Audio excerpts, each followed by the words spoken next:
There's a bandicoot.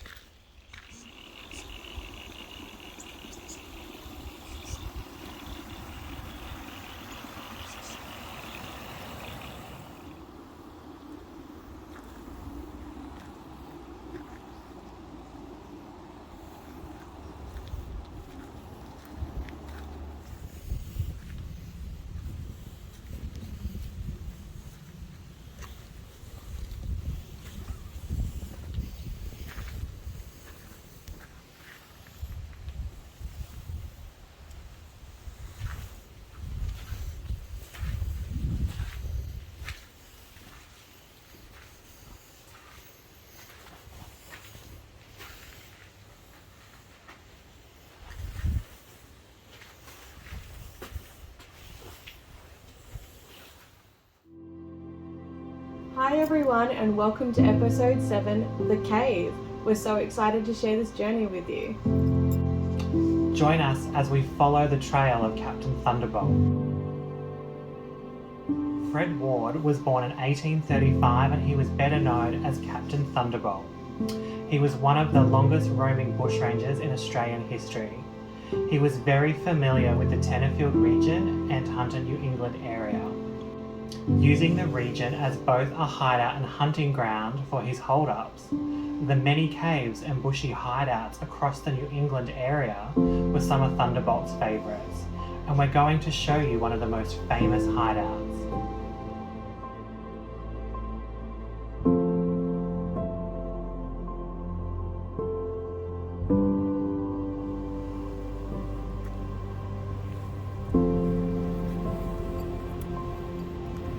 At his Tenterfield hideout, the large area between the rocks was used to stable Thunderbolt's horses, and the shelter under the large overhanging rock was a great place to camp. The top of the rock made an ideal lookout for oncoming travellers and gold shipments, as this was the main road to Warwick during the gold mining days.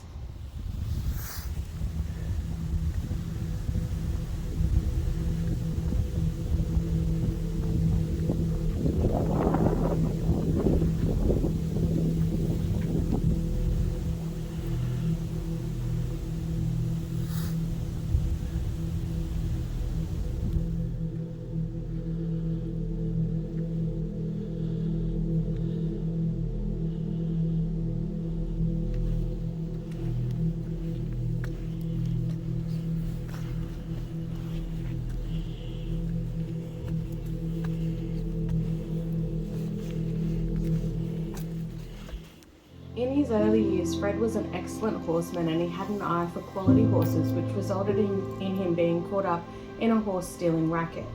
He was eventually convicted of horse theft and jailed for 4 years. On release, he was again arrested for breaching his ticket of leave and riding a stolen horse.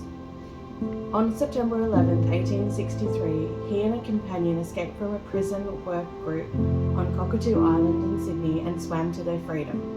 Over the next 6 years, Fred transformed into the notorious Captain Thunderbolt, robbing mailmen, travellers, inns, stores and stations in northern New South Wales and southern Queensland. The police finally caught up with him at Uralla in 1870, and when he called on to surrender, he shouted, "I'll die first." He fired a shot, and the return fire from Constable Walker found its mark, leading to Thunderbolt's death the following day.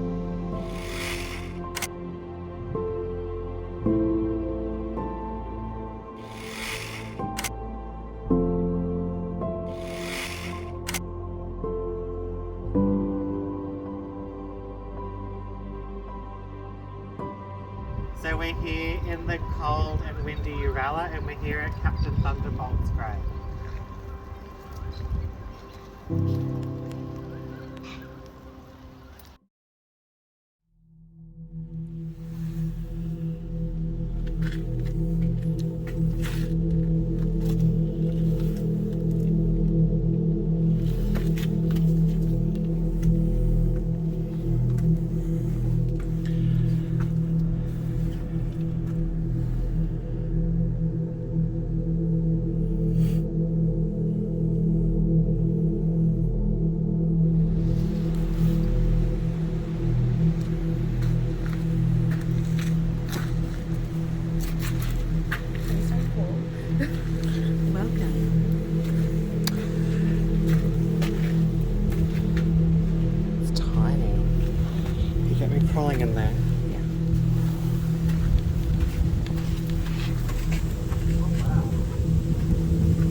Thunderbolt's cave outside Tenterfield, and you can see how tight it is. It's very tight, like there's not a lot of room, but there's a lot of energy in here. It's really, really cool. Yeah, there's a lot. It feels really good. Just give you a little tour.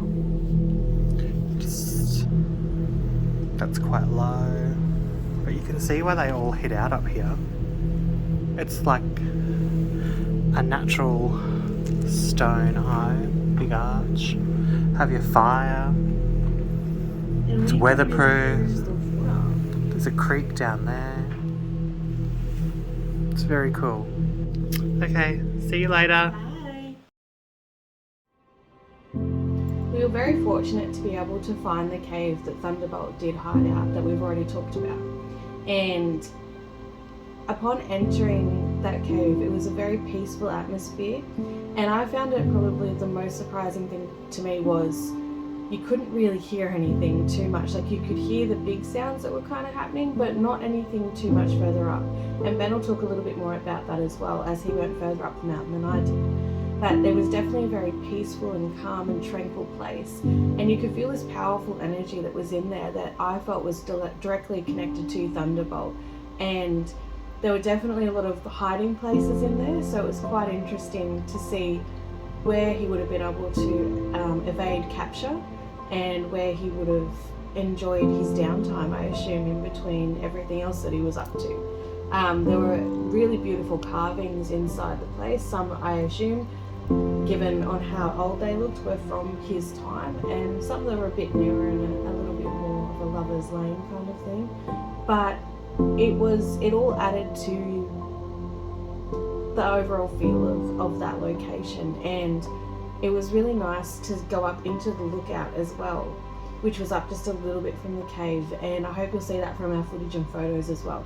And you could see quite a distance away. It was actually quite surprising how far you could see just with your eyes, and no doubt that helped him as he was hiding out from being captured. So as Lauren said in her piece about what she felt, I felt somewhat similar. It was very calming and very secluded. So it's about, I think, 5 kilometres outside Tenterfield. And yeah, we went for a walk. The walk from the car park would have only been 200 metres along the creek, which was beautiful. And then Lauren went into the cave, and then I climbed up to the lookout. And as Lauren said, you could not hear a thing. She was yelling out to me and nothing. So you could have basically a party in there and no one would hear on the outside.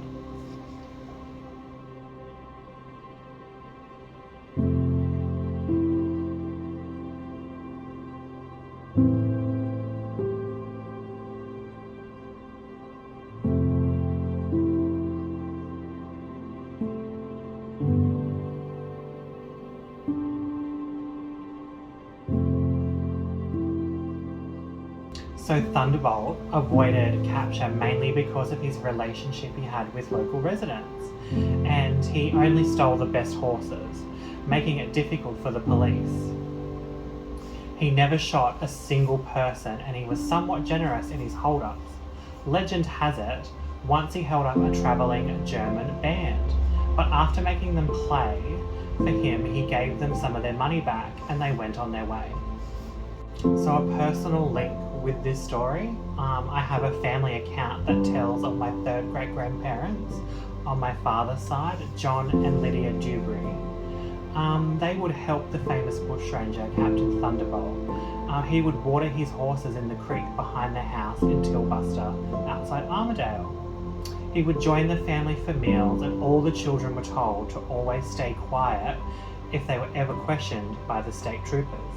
The New England area at the time was one of the colony's frontiers. Squatters and bushrangers roamed these areas.